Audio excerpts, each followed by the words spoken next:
So this is Sanjeev Jain, your host today. I am co-founder and director with Enabling World, and very happy to welcome you to this session along with my partner Sushil. So this is a topic, Sushil, if you can say hi so that people know you. Hi. Thank you very much. So this topic is close to our hearts, many of us. And this topic is, well timed because we are approaching the International Women's Day, which is celebrated on 8th of March every year. Let me first introduce the panelists, and I'm so grateful to all of you. So let me introduce them. Rich career they have, and impressive profile that I can spend the whole 1 hour introducing them, but for positive time, I'll keep it very short and brief. Though first, let me begin with Hima. Hima Bindu is a good friend, and I had a opportunity to work with her for some time. We had some crazy moments together in GTS. Hima, if you remember. So she's a global enablement manager and communication manager with Kyndryl. Kyndryl is a spin-off from IBM. That's the GTS business, technology services business that I spent about 11 years into. So, but her passion for women empowerment and especially STEM education for girls is very, very deep, and her profile is very impressive. I'll call out few that she got women empowerment. That she's working on Corporate Diva 2020 award for Bangalore chapter for women in leadership. And then she was also got an award for uplifting single mothers initiative for upliftment for single mothers especially. And she has been working deeply on STEM education for girls. She also got Women of Excellence Award 2020 from India Achievers Forum, right? These are some only, right? There's a whole list which I don't want to go through. It'll take the whole time. But Hima, I know this subject is very close to your heart.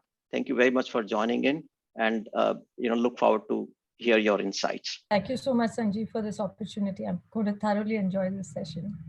I'm sure. Okay, and then next is Hemant. So Hemant Gandhi, she is the Senior Vice President, Talent and Learning and Development at Tata AIG. Hemant, if you can say hi so that people can. Hi, and thanks, Sanjeev, for giving this opportunity. No, you're most welcome, sir. We are honored.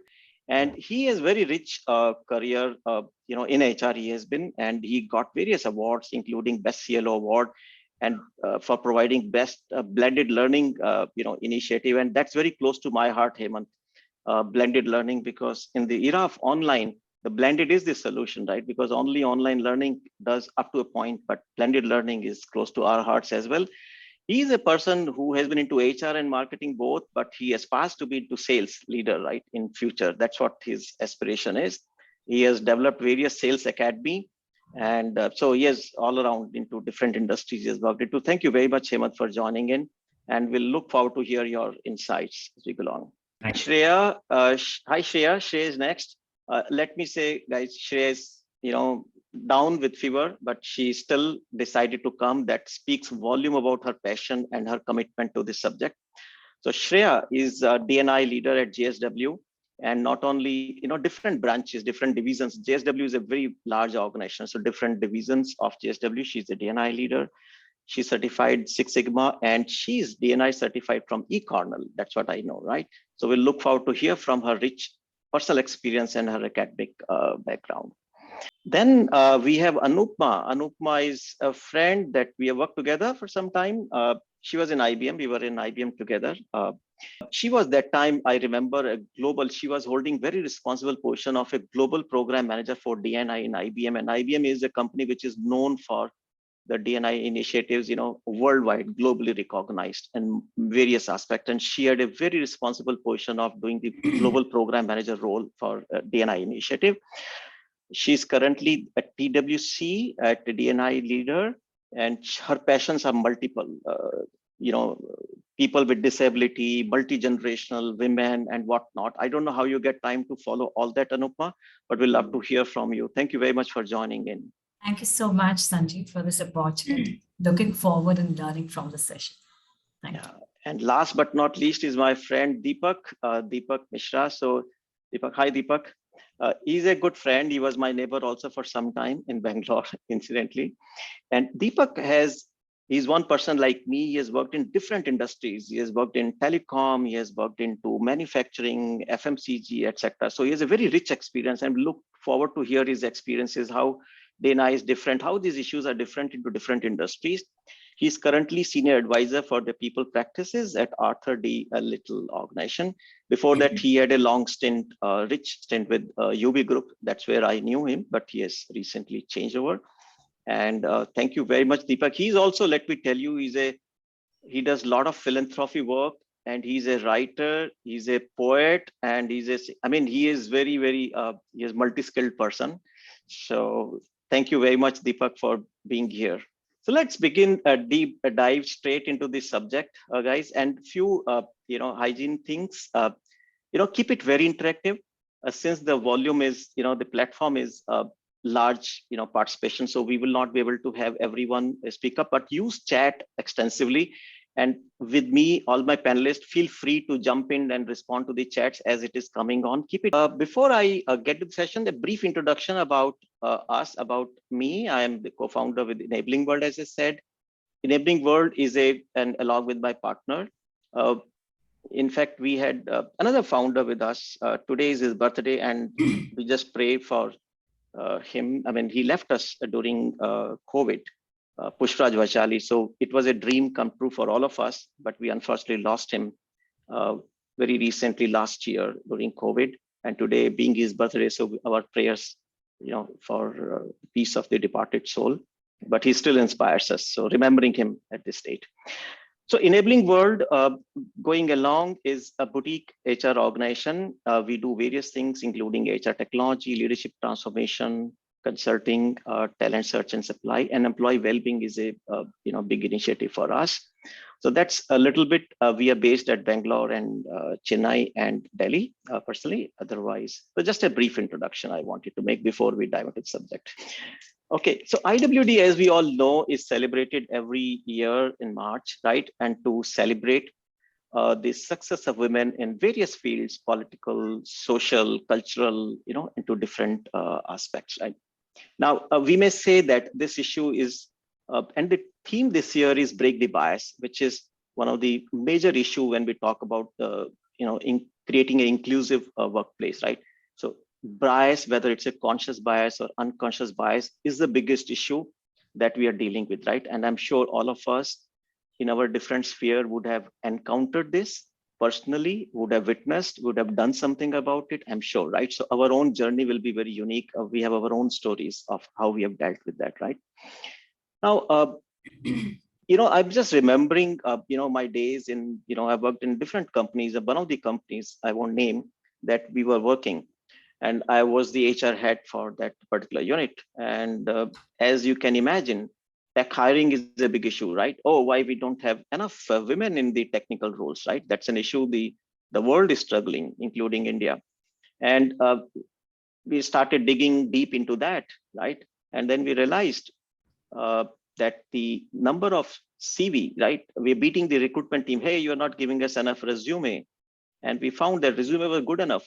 But when it comes to shortlisting, this is where it was, if I remember correctly, around 50% of the men who are getting screened even at the first technical interview, right? And, we had, a business leader who was a British lady, right? And was new, India was new to her. She challenged, she said, how can that be true? No, it's not true. Let's go deep into that. We started digging.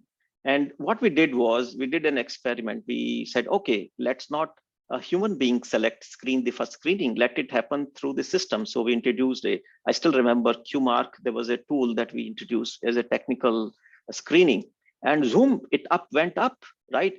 Not same as men, but at least it was very close to that. And that was my moment of truth, my personal experience, that I think it's some bias which is going around in people's mind unconsciously, sometimes consciously, sometimes unconsciously. So and then if I remember, we continued that practice and many other areas that we started with. Just a small story, just a small example, which I personally faced, and I'm sure there might be hundreds and thousands of such stories that we are encountering. I know 1 hour is not enough to deal with this such a vast subject, but what I promise will do is not focus too much on the problem, but focus a bit on the solution. What is it that we can do around this issue? And collectively, I look forward to the experience of our esteemed panelists, who have rich experience and passion of doing this. So we'll, get into that. The mode of this session will be a Q&A, right? And I have a lot of questions which have come from the audience. In fact, thank you, audience, because when people registered, they sent me a lot of questions that they want to ask. So I have a large list of questions we can go throughout the day, but I picked a few which are core, right? So the focus today, what we'll keep is bias at the workplace, right? Because there are many issues related to gender. We'll stay focused today more on the bias at the workplace into different phase, right? Different employee life cycle. And what are the key issues? What can we do about it? Let's focus a little more on solutioning than what the problem is, etc. Right? And so let's get deep into that. Before I go there, I wanted to set the context again and highlight certain facts, which are little, harsh, sad, some of them, but I do want to share that. In terms of the parity, when we talk about the gender parity, we are in this journey globally, right? And not talking about corporate, but globally. We are, nearing around 68%, right? That's the recent report. And compared to last year, we have slipped back by fraction of a percent. We are not progressing. In fact, we slipped back last year. You blame it to pandemic or anything, but the fact is, in spite of our awareness and all the efforts going on, we slipped back. Women constitute about 50% of the population, nearly 50% across the world. So God has created an equal world, right? So there is we can't question him or her, right? I mean, God has created an equal world. 50% is the population. But when it comes to contribution in the GDP, it's it's about 38% as far as globally when we talk about women. And when we come to India, it is half of that. We are about 17%, right? I mean, these are some facts which we all know, right? But it's a good reminder that it's not a simple problem. It's not a incremental problem that we can, look into, will be over in a year or two. It's a very deep-rooted issue that we're talking about. And I don't think there'll be easy solution. And some of the reports say that if we go along the way we are moving, right, it'll take more than 100 years for us to reach, 130 years for us to reach that parity. So it's not going to happen in my lifetime, sadly, right? And even of our lifetime, right? It's not going to happen. But I think what we all can do, take maybe small step, one bit, etc., to accelerate this process. That's what we all can do. All right. So let's. I'll go in a random order, and I have some questions that I will ask. So Hemant, let me start with you. In a very crisp manner, if you could, share with us what kind of biases at the workplace typically exist. What are those things? I mean, because imagine we are now writing at the workplace, women coming at the workplace. What kind of biases they go through, right? I mean, can you just unpack it for us in a very crisp manner? Then we go deep into maybe each of them. Perfect. So it starts from hiring. I think, as you said, I think there are equal representation in the society of male and female. And skilling wise, also now women are getting well educated. Why we don't see the numbers in the corporate? And you said it's as low as 17, which is across. I feel the numbers across the industry. One of the things is there are a lot of unconscious bias, and there's some bias which actually we see a disparity, unequal pay in promotions or giving critical roles or important roles. I feel there's a lot of bias comes in terms of giving responsibility to women. This role they can't do it, or the mental bias that they can spend more times or they can be more productive. I think a lot of bias coming in the corporate world, and there we see because of that unconscious bias or cautious bias, we see women are lacking behind, and largely at a leadership position where you see more than less 17% or much less than, I see 5% representation of women in the top position in the corporate world. So it's across actually. It's across, right? I mean, from the complete I work life in cycle. I seen the same. So it's across. Excellent. Thanks for starting with that. And I think what we'll try to do, we'll get into each of this section, maybe pick up one area and see what kind of bias exists, what can we do about it, and what has been your experiences, in terms of doing. Deepak, coming to you, Hemant said that it's across, different segments of employees, experiences in the organization where we see those biases. You're on mute. You want to unmute yourself. Now, do you think the shape that it takes or the flavor it takes is different at different level? For example, when you come to the leadership level, those issues are different than maybe at a lower level. And that is one. And my other question is, and taking clue from, because you're experienced in different industries, are there some sectoral nuances that, okay, in manufacturing, there are some very unique issues because we have audience here from all different industries, or IT may have a different issues. Can you unpack this for us in a very crisp manner? Yes. So Sanjeev, in my observation, I find it as a systemic bias. I mean, and if I say openly, it's a conscious bias in many cases, right? And it goes very deep rooted. If we go to 1791, when the first French Revolution started, and when they declared that the rights of men and citizens, since then women have been struggling to, say that we are equal. It took 123 years for America to give women right to vote. Okay, and in our case, our Manusmriti says that yatra pujyate nari tatra ramanate devta. मतलब जहां नारी की पूजा होती है वहां पे देवता रहते हैं. Now imagine in this kind of a contrast that we see across the globe, whether it's east or west. I don't say it is a unconscious bias. It's a systemic bias, a very conscious bias, and therefore you find it happening in different sectors in very different fashion. For example, if we talk about services sector, IT, telecom, where we find more of knowledge workers working, the acceptability towards women is higher. When it comes to manufacturing, the acceptability is slightly lower. However, the interesting part is that all the paternity fights happened around the acts started only on the manufacturing side, and even before the independence happened in this country. But we are still in the same mindset, and that mindset comes from the ecosystem that we have created for ourselves, the society that we have created for ourselves. So I think the root is not in the workplace. The root is at the society, at the home that we operate in. Okay, I think thanks for taking us back into history.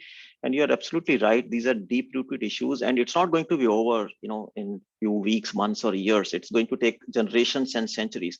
But I think we, in our own generation, if you have to give answer to the next generation, what did we do, to at least stop the trend and accelerate the journey towards parity? We are answerable to our next generation, and we have a responsibility to take. Yeah. Shreya, thank you very much. Shreya, coming to you. So let's take one part of this issue, which is the recruitment, right? Which is a very common, because if they don't get an opportunity to work, right, what else can you do, right? I mean, so first is to get over that. And I was telling you the story was about recruitment only, right? And that was my personal experience. Some of the data says that the likelihood of a woman getting hired will be 25-30% higher if if they're a blind resume, right? Don't put a male, female, don't put the name. I mean, there are many practices. Unfortunate that we have to do this, right? That we have to mask the resume so that people don't get biased. It's unfortunate, but it's a fact, right? And there's also data says that there are very high chances, 60-70% higher chances of getting hired if there are two panel member interviewer, they're women, right? So, I mean, this is what somewhere here. But can you tell me, in recruitment, we all know there's an issue about hiring, right?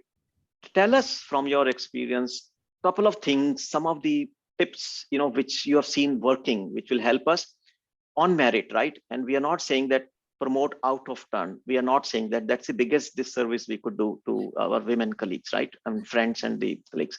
But how can we eliminate this bias at the recruitment? What has worked for you in your experience? Thanks a lot, Sanjeev. So I cannot claim to say that I have completely eliminated it, but yes, to some extent, we were able to control it.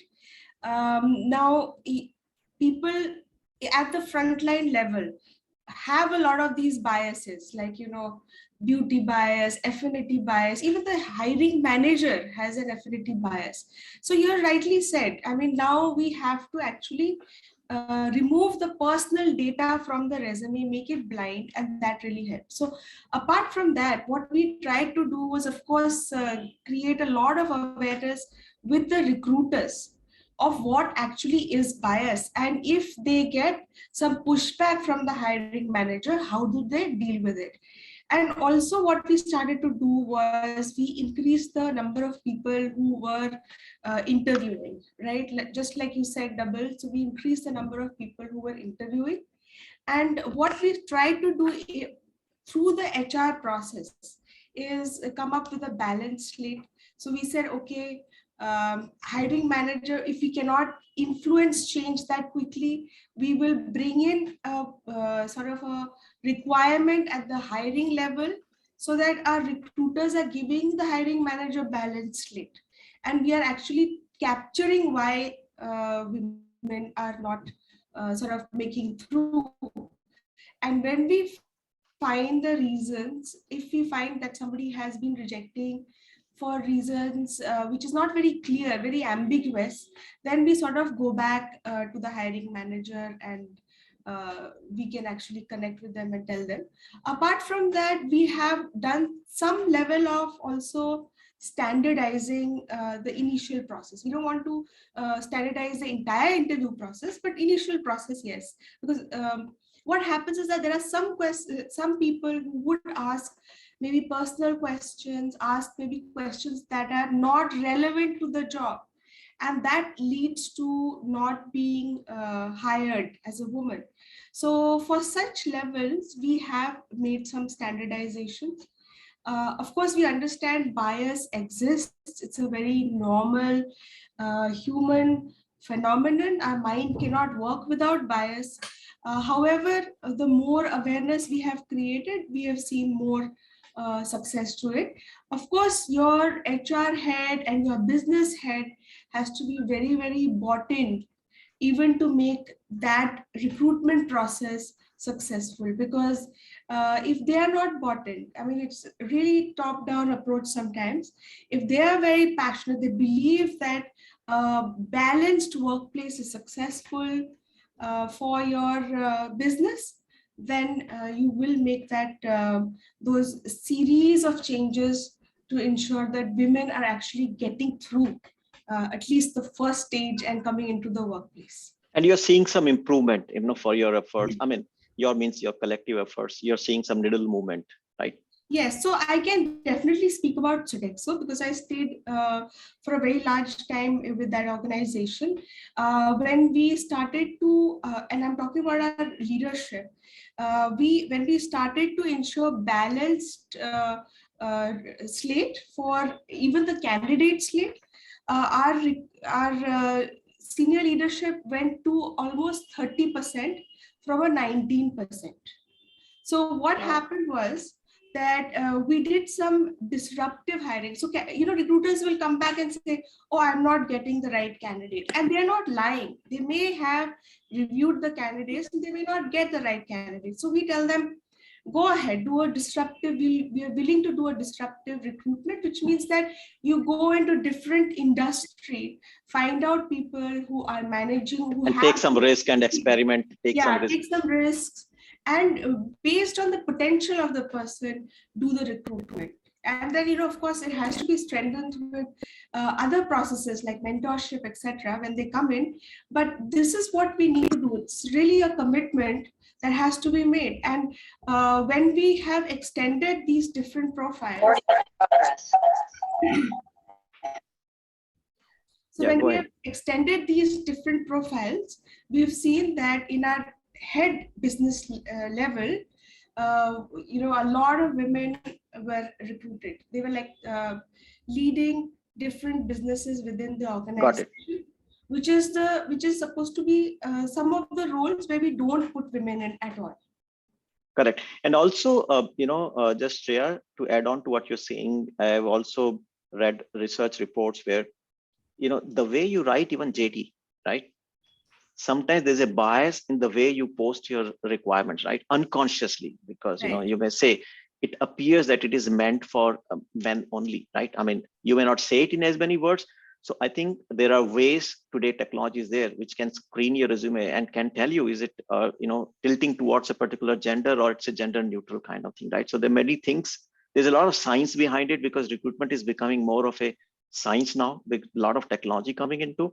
But I think these are the good reminders for us to be aware of. So thank you very much. And I think if we can handle this part, remaining still their ways, but if they don't even reach there, you can't do anything, right? So Absolutely. absolutely. Thanks for, I'll come back to you, Shreya. Thanks for sharing that. Anupma, so just wanted to check with you, okay, the person has come into the organization, but when it comes to growing within the organization, right, or giving opportunities, and it takes the whole village to teach, as we say, right? So there are a lot of requirements in terms of exposure, their training, enablement of an employee, right, which will help him or her grow within the organization, right? What has been your experience and your guidance to us, that what kind of issues persist when it comes to giving developmental opportunities for our women employees? What kind of issues come there? And more than the issue, what works, right? What are some of the tips you could give us, which can help us, counter those biases? Sure. So absolutely, Sanjeev, like we see as we are talking on the bias, we want to help people who look like us, who are like us, right? So the opportunity also, people feel more comfortable to give people like the personality or the way they are. So a couple of things what we have been doing or what we've seen really helps is having those mentorships. So where you are getting that focused input, right? Where you have mentors, senior partners, senior leaders aligned, you getting those inputs from the people managers, the area of development. So, devising a systematic approach to take our women to the next level, guiding them, empowering them, showing that career path to them, helping them in that career path. And also, other thing along with mentoring, if, we want to see that mentoring is good for women at mid-level, but if we want to see that kind of equal gender balance, or, to try to build that leadership pipeline, what we have seen, the sponsorship, where, as we all know, right, mostly men have sponsors informally, they know that they have backing, and it's very easy. Or even what we have seen is when the feedback is given to women and men is different. It's very informal, it's very open and candid. Somewhere for women the feedback gets toned down. Even I think the situation, or there is a fear that if I'm very open, very harsh, maybe that may not go well. So getting that, one thing is, yes, getting a formal sponsorship for them, building their network, which helps them to grow. Along with that, we have seen even the performance appraisals, as we've been talking about how we embed that lens of inclusion or parity in across the talent life cycle. So you hire, you develop, and also in your performance appraisal cycle. So what we have taken a couple of steps is very formally during the performance moderation or the appraisal cycle, we have come up with inclusion champions, which are leaders at director plus level. And we have created a pool of such leaders who sit through all the moderation to ensure that moderation is driven, data driven. The feedbacks are taken from the client, from the peers, and the discussion happens on those points instead of people's perception or some performance or some experience previously, and you carry forward that thing for the person. Basically, even during moderation, the minority groups many times get neglected on those parameters. So ensuring that the discussion runs with the data, with the inputs, not on perception or favoritism or the relationship. So, and post the moderation, we also look into the data that are we seeing the parity? Are we seeing the equality in that? Or, we ensure even the ratings and promotions are in proportionality. So if we have certain percentage in the next level, if I have certain percentage in manager, am I seeing that percentage moves to the next level?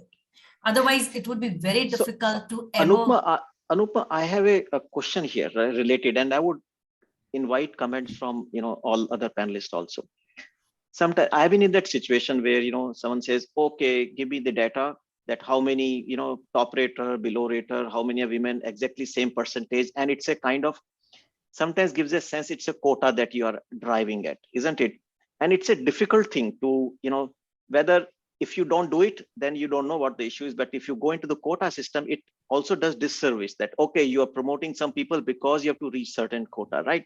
How have, maybe Hemant and Deepak or anyone just put in some comments on, because it's a very tricky issue here, right? If you don't look into it, you have issues going on, but if you get into it can sometimes seen as, and I've heard people saying that, oh, I know she got promoted because she was a woman, because there was a quota that organization had to fill up. That's the biggest disservice we can do. So Hemant, a comment from you, or anyone for that matter, jump in, because it's a tricky issue. Perfect. I think I completely agree with you, Sanjeev. In our organization also, we discussed that this is not a percentage game that from 17 we want to be at 20 or 25 or 35. This is to change the culture. I think to create the culture, both the gender, I think, bringing the minorities in terms of building, training and development, and creating the inclusive cultures within the male employee leadership, the importance of unconscious or cautious bias, the importance of the benefits of women gender working with them, how it will contribute to the organization, how it will contribute to the entire culture and the environment, how this is going to benefit. I think that will help you more than putting a sheer number or percentage, which you correctly said, people feel because of percentage in quota people are promoted. I think the inclusive but culture, what Anupma is saying is good, because raising for their rights also will help them. So if I, as a male member, I think the unfair happening with my female colleague, I should raise my voice in different forums and different compliance forum to make sure that they get right value within the organization, like platform within the organization. So correct, Hemant. Hemant, So one second, Hemant. So I think Anupma, what you said is correct, because unless we know there's an issue, right? So it is important to measure. But I think absolutely, but it's not a quota. What we are trying to say that when we when we hire, we have a very good percentage, and as we know, it's 50-50. Women are equally educated, and even we see like 47% of our women are at the initial level.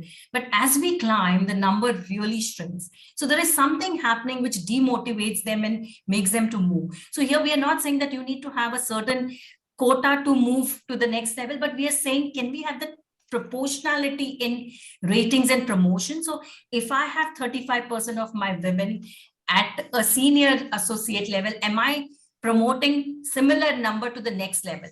If the disparity starts from there, if we are not looking into that, then it becomes very difficult to build that pipeline.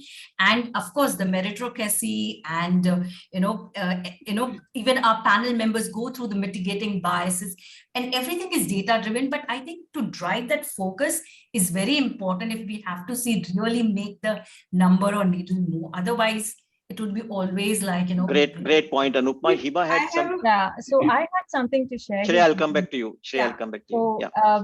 The idea of everybody saying, yes, we need to do trainings. Yes, we need to enable everybody around. Yes, we need to, of course, not position a quota, because that's not working for organizations now. When I did my study within my own organization, why women in tech are not growing, why there is a break from a particular level to another level, and especially the break starts as soon as they get into family ways. There is a natural cause to it, but is there a way an organization can construct their framework in such a way? The main problem here, Sanjeev, is that women are not aware of a path that can lead them continuously into the next level. That's first thing. Organizations should build a framework. That's what we are working on now, where we are building an equal opportunity framework, be it a man or a woman, have to abide by it. That framework takes into considerations all the requirements, that keeping all the sensitivities together managing a very equal platform for both of them to grow. It is being aware. So if I know I have to do this, this to reach this level, and the management follows the same stream, and there's no intervention of personal bias or personal assessments coming in between. It's a system that you follow, and there's an equal playing ground for everyone. Where will you get this issue? You'll not get it, because I as a woman and he as a man knows clearly, if I have to be an architect, I need to do this. I will be given opportunities on 4 levels. Mind it, it's not only your education and technical certifications, soft skills. You have to build on that. We've seen women don't network. Women don't ask for help. Women don't believe in having male as an ally. There are so many reservations we as women have already carved ourselves into because we come from a legacy. We need to break that. The third thing is hands-on experience, getting onto projects, create scenarios where they can participate. Your framework should have these 4 elements and give back. When a woman gives back, she's building her brand. A man gives back, he's building his brand. I think more than us going and looking for jobs, building your brand creates a niche for yourself where it brings everybody to start looking up to you. I think we don't communicate. We need to do that. I think even men don't do it these days, but they eventually build on their own space. But I think this is applicable to everybody. When you have a structured framework, after you hire, this is what you follow, XYZ, for your role to achieve this level, and have it crafted up till the COO level, right? Why you don't want to show that out? Why is that there is a parda or anything that will stop anybody to see? I think that is what's important. Creating a structured framework after you bring a person in, starting from ground zero up to that level of leadership is a must. And then quantify it properly, right? And have proper assessors, unbiased panel that assesses your work, giving opportunities, and that framework should have all those elements. And today we are implementing it. When we said we'll implement this framework, people were saying, oh, we need to have a women-specific framework. My idea is no. It is diversity. It's not women diversity. It is diversity across, and everybody is unique. That playing ground should accommodate everybody to come and participate and show their efforts. They themselves know, I didn't get my promotion or I didn't become a leader in this particular job role is because I didn't meet these criteria. I have to work on myself. And it's just not technical certifications. It's salary, everything is of course attached eventually. But I think this will answer your questions to a greater limit. As an organization, you're really setting that clarity, openness, and being so clear with your own employees that they don't have this, they will really get into growth mindset rather than having these diversity talks, That's my idea. Wonderful insight. I think I Sanjeev, yeah, go ahead. I think Shreya, Deepak, just hold on for a second. Yeah. Shreya has been trying to say something. So actually, so I think that the narrative should change. It's not about women world dominion, right? So we need to have that conversation around a balanced workplace, which is like, 50-50% men, women, creates a good business strategy, right? So it's a business imperative and not something that we're doing as charity, right? So while we do that, we need to include men in this conversation. So firstly, make this conversation about business, why it's important, because we're leaving out a huge talent. Second thing is that we engage with men. Men should be the allies to drive this change. So unless you are going to participate with the the other half, how can you bring in change? Yeah. So I think that this is a very important conversation to have within the organization. Hima spoke about such good practices within the organization, but the practices will only come to play with acceptance, and the acceptance is where the narrative starts. I mean, how do you want to project this to the organization? What do you want them to see? So I think that is very, very important. Very good. I think you brought in, Shreya, thanks for bringing that up. And the male ally is a very, very important element, the whole thing. And I mean, I'm seeing some comments here that we must have some reservation quota for some time to bring it up, kind of. There are different views. And I think I respect the intent behind it. I respect the intent, but we have to be very careful that we don't create a kind of negativity around this. And we have to keep male as an ally. I mean, Deepak, you are trying to say something, but my next question to you would be, how can men be, I mean, how can we promote men being an ally to the whole initiative? What can we do about it? So I think the most important thing to understand here is, and to create here is the mindset. Okay, like we've been talking about conscious bias, unconscious bias, and there are a lot of frameworks, and some people are suggesting quota system or maybe measurement tools, etc., etc. I think the in the business houses, in the corporate particularly, where business is aiming to get more and more talent on the board. Okay, while in that journey, they want talent should be coming from all the genders, right? So I have, as a business head, all the diverse talent, diverse thought, which is available in the company. Now, the task remains that how do we create that balance? Okay, if we talk about quota and all, it may bring another kind of bias in the system, saying we are not being fair. Okay, in fact, I've seen some very talented women saying that, boss, don't give me promotion or don't give me hike because you think I am a woman. Give me something which I say that for my talent, which I bring on the table, the results that I bring to the organization. So I think we need to respect that thought also, because that will come into play at some point of time from either gender. Now, looking at the mindset that we have been struggling, why women don't grow, or why do they need extra support? Of course, they need extra support. Men have to be told and they need to be made aware about it. In fact, one of the initiatives that we did in one of the organizations I worked, we brought the families of male colleagues in the office and did one intervention around why women in the company or women's participation in the business is more important.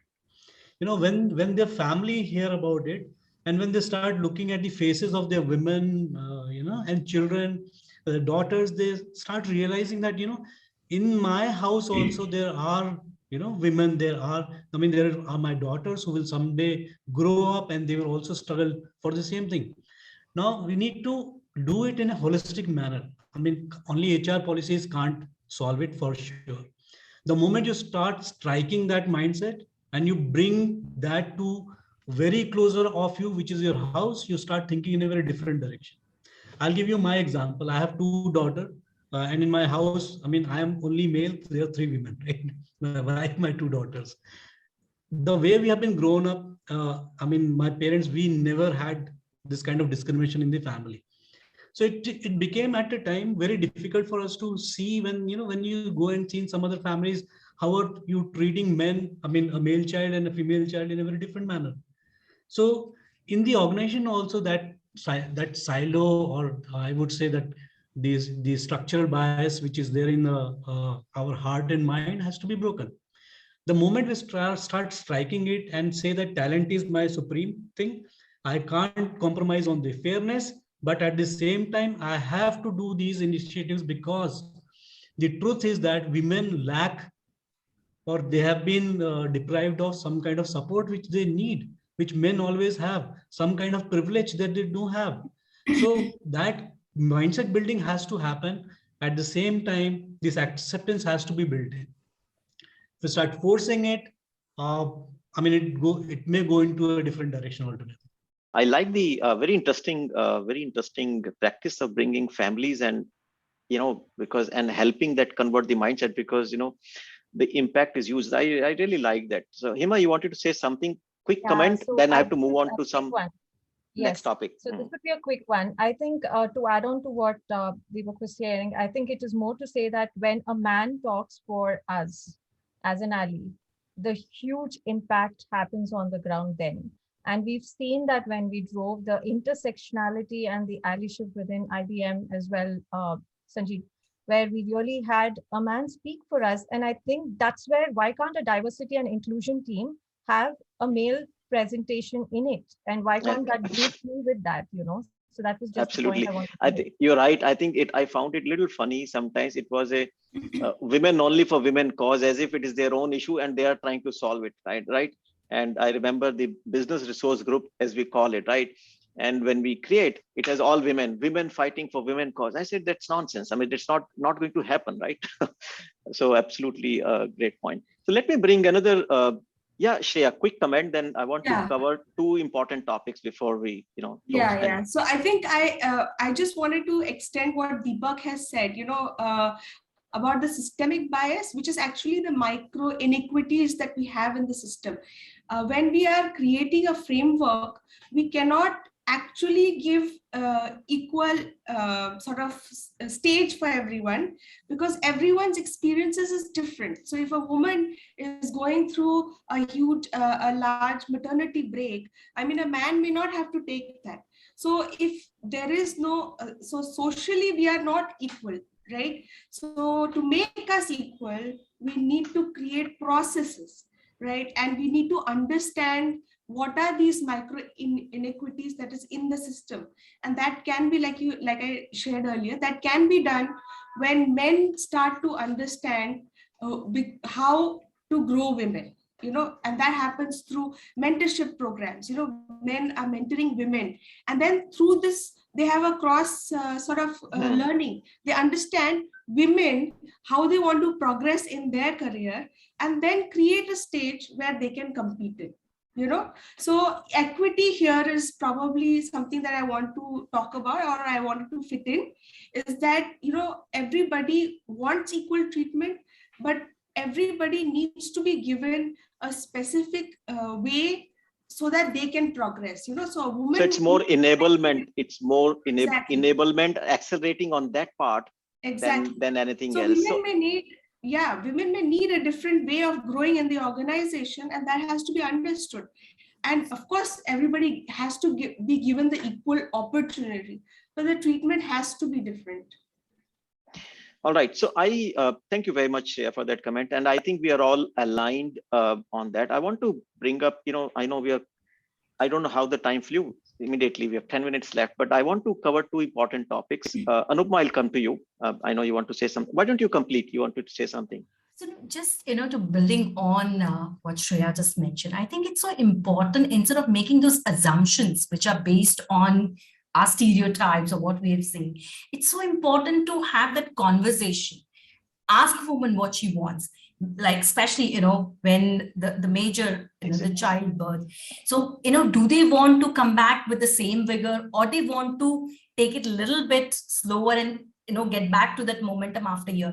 Many times what we see, either they are totally neglected, they have given some work which is not in line with their career aspiration, or many times they're put on such what I'll say, on the path, which makes them difficult, maybe extensive travel, extensive deadline. So it's so important to have that conversation instead of making any assumption before you decide on the career path, the projects, the clients. Good point, Anupma. Thank you very much. Now, I want to bring up another issue, which is the technical roles, right? I mean, the STEM education, and Hima, I mean, I'll start with you, because that's a very deep-rooted issue that in STEM, the education, the women don't participate. In fact, India has done reasonably well in recent years in terms of the education. There has been some push and pull, right? But when it comes to the actual technical roles, getting into that, or publishing the research papers, there the percentage really goes down. Can you, in a very crisp manner, I know we have a short time, give us 2-3 your insights on the STEM education in particular about girls, and how can we help in the corporates? And I would request a very quick comment from other panelists also on this. It's an important topic. Yeah, so thanks, Sanjeev. It's important for sure. I think it's the whole construct of women not going to make it big in technical field. When they start their career, they are all good. Okay, I told you especially as soon as they get into the marriage, and then that shift happens. I think they personally believe they can't manage everything.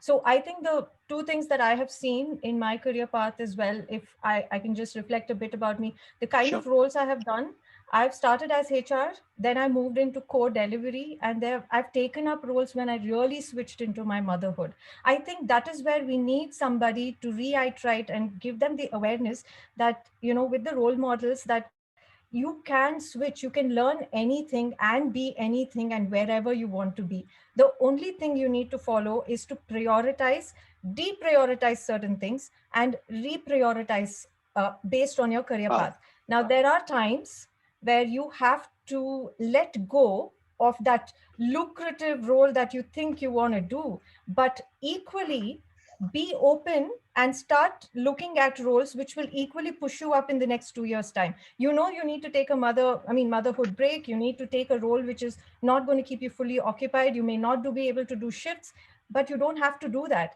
Rather, in that, I took a break where I took an IC role and I started learning and doing multiple certifications along with my child.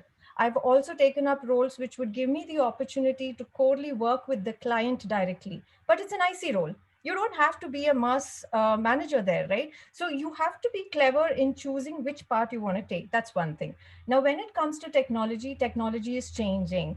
Every 2 years, you'll see something new coming up. Are you going to be relevant? Do you want to be relevant? Then you need to do certification. Earmark in your lifetime, in this year, I'm going to complete 4 core certifications that I like to do. You should have to choose that, right? And start branding yourself. Be available, be open, saying that I did it. How many people do certifications and talk about it? No one, not many women do. How many people go out and participate in IEEE sessions, seminars, go interlock, understand the power of knowledge and technology that's happening and be relevant in that time, and then you grab the opportunity. So I got offers from Google, I got offers from the other companies, but the point is, do you really want to shift? Is another question. The thing is, people will give you something more, but you need to be very calculative about reprioritizing your career path. In STEM, especially starting early is very important, especially if you're doing an engineering or you're doing science or computer science, or forget it, even if you're doing commerce, just get into the basic core technologies at a very foundation level. Understand and do it. There are so many courses in Udemy and so many other places. Sanjeev, people can just go and do it. You're certified. I mean, today, it's access to knowledge is not an issue at all. It is available on a click. It's available on a click. Absolutely. So thank you. Yeah. Yeah. So I think, yeah. So you had anything else? Sorry. No, I wanted to just reflect on how the rural children that we do the STEM education for, they don't have access to all this and they still want to do it. I think when we have so much of opportunity, we just have to make use and just prioritize stuff, accurately. World is open for everyone. Absolutely. So I think, Hemant, coming to you, wanted to check, how do we measure, right? These are good talks, right? Good thoughts and some very concrete. I got some very interesting ideas. How can we really make it happen? We all know the issue, right? Let's do something about it and accelerate the journey. How do you measure in your organization that we are moving in the right direction? What are those parameters, 2-3 top parameters that you think are important to measure so that we know we are moving in the right direction? Perfect. I think we'll start with when we decided last year, along with our senior management, to see, I think we thought the inclusive behavior is the core competency for each leaders or each people manager. And the thought is, as I think Deepak also says, we are way behind this. This should be happened at least few decades before. And now we're moving to a different diversity and inclusion altogether, which is transgender, differently enabled people, and looking at a larger objective of the organization. Is that employee have that mindset, or the leaders, out of so much of awareness, training programs, or different initiative or HR processes, are that employees looking for that inclusive behavior as a core competency in their environment? That's the first deep check we done. So we done some employee survey and we got that feedback on their thought process, their preferences in life. And I think that's the first level of check. And our scores has been grown because we're tracking this from last 7-8 years. Every alternate year, we do this survey in terms of how a woman feel or how male feel in terms of diversity and inclusion will help them. And given new challenges that will be able to work next to a transgender at your workstation, or different challenges to them to make their mindset open, or how you're able to create an environment for differently enabled people and which roles you can share with them. So it's that mindset need to be changed. I was. But how do we measure, Hemant? What are some very crisp 2 measures that this is how I measure the, number of women in technical roles, etc., etc. What are those key hardcore measures that you follow? Perfect. So one, what we look is the leadership level, how many women are taking that roles has been there. And second is how are you able to create new roles, which is technical roles. Although I'm in the service industry, there's still many roles which is like typo towards men. Are that women taking that role? Are that career path discussions or the leadership involvement has helping women to take very technical roles in actuary under? So we have very technical roles. And we're seeing a lot of percentages moving to that new roles or technical roles where women are taking up at it. So leadership and technical roles is the. These are 2 very important parameters. And Shreya, you wanted to add to that? Compliance. Yeah, Sorry, one more thing is the compliance cases, the harassment, the posh cases. Is the another thing which we not checked, I think, which this is tricky, Hemant. I'll tell you from my experience. Sometimes if the scores are low, number of cases reported low, sometimes it is bad because there are issues, but people are not coming up, right? So I think my view is sometimes it should go up because people start reporting and then we bring it down. So sometimes low score is not always good, right? I mean, we all know it. So that's what I'm saying. The highest score is much better in the first 5-7 years of this environment. And we're seeing the people are very open, and that's something not the female or the Me Too cases. Traditionally, we are seeing males are also escalating a lot of cases when they see absolutely. And that's where the awareness says that we are going at the right direction. Perfect. No discrimination is the policy of your core group. So Shreya, you had some point to make? Yeah. So quick comment. Just to add, I think I've demarked it to lead matrices and lag matrices. So lead matrices has to be your statistics, which is basically talking about how many women are what is their exit percentage, what is their recruitment percentage, how many candidates are you shortlisting for roles. So these are some statistics that we need to continuously monitor. Of course, leadership, gender balance levels, and not just leadership, I think all the levels, because we need to identify where is that leaky pipeline for us. Because for every organization, I don't think one rule applies. So you need to understand in your organization what is the challenge. Lead and lag. I like. Yeah, thank you for. And the lag. Yeah, lag means, sorry. So lag matrices is basically to sort of capture how many inclusion workshops did you do, how many beyond bias workshops did you do. It is all about changing that culture within the organization. So I believe that they should go parallelly if you want to sort of understand whether we are making any difference or not within the organization. Great. I think thanks for bringing that understanding, the lead and lag, because I think they're different, importance of both of them. Anupma, you wanted to say something? No, I think Shreya covered, the best way, of course, the data and the metrics are there, but even I think most of the organizations have their global people survey. So having those 4-5 questions around inclusion focus, do you see your leadership taking action? Do you see more inclusion? So those things also help. So there is an inclusion index, what we track year on year, and it really helps how the culture, how the mindset has been growing towards inclusion. Correct, because something we can't measure, you can't improve, as we say, right? Because isn't it? So we have to measure. And I think, people should look this not like, we are creating any, divide, dashboard, but it's like a more of getting the focus. Till the time we don't get the focus, never things would move. Yeah, Deepak, you had a point.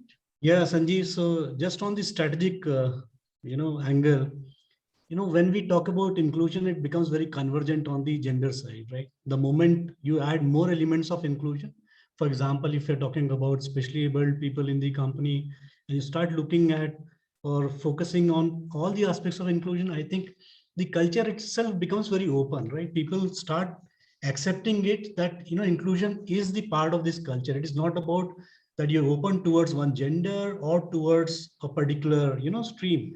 It's not like that. As an organization, if the organization is open towards looking at inclusion in a holistic way, I mean, it adds a lot of value to the initiatives that we take around the gender bias reduction.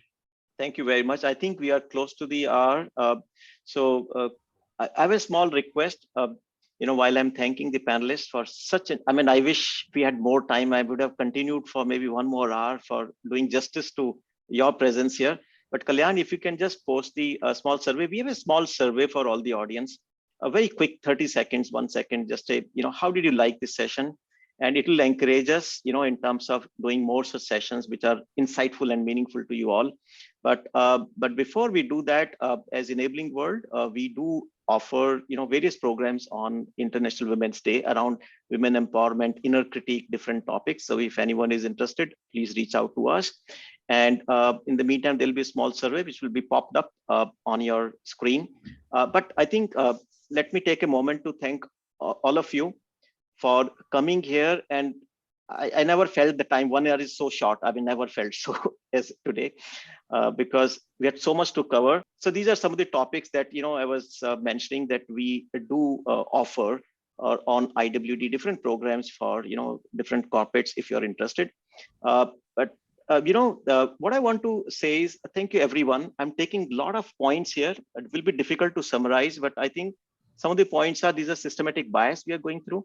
This is a deep-rooted issue. It's not going to be over in few weeks and months, but I think as a generation, we are responsible to the next generation for, accelerating this parity journey, which will take 135 years. Let's reduce it to maybe 60 years, 70 years, 50 years. I think we all can do that. That is number one. And I like the lead and lag parameters share that you spoke about. It's very important. I also borrowed it. Whatever it is, I mean, back borrow. If it is a meaningful concept, we should do that. And Hema, everyone brought some point. Hema, the framework that you brought on the equality framework, right? And not looking at someone which is promoting just the women, but an equality framework. All of you said that. I think that was all important. There are many, many other things that all of you have said, which I'm sure we would have benefited from. So what we'll do, we'll post this recording of the session for people who could not join today, for them to benefit from. But again, thank you from my bottom of the heart for all of us. You took time from your busy schedule. I really enjoyed the discussion. I learned a lot, in this session. But look forward to meet you again, sometime. Thank you. It was a pleasure. Thank you, Sanjeev. Thanks, everyone. An honor. Thank you so much. Thanks. Thank you. Bye. Thank you, everyone. And thank you, audience. You have been very interactive. We're sorry if we could not cover all the questions, but yes, we did try our level best to cover, as many comments and the remarks or the questions that came from all of you. All right. So stay safe. Stay safe. It's not the very easy environment to live in. Stay safe and continue breaking the bias. And the gesture, as we say, break the bias, right? That's what is the gesture nowadays. So let's all do that together. Let's all do that together. Yes. Thank you, sir. Bye.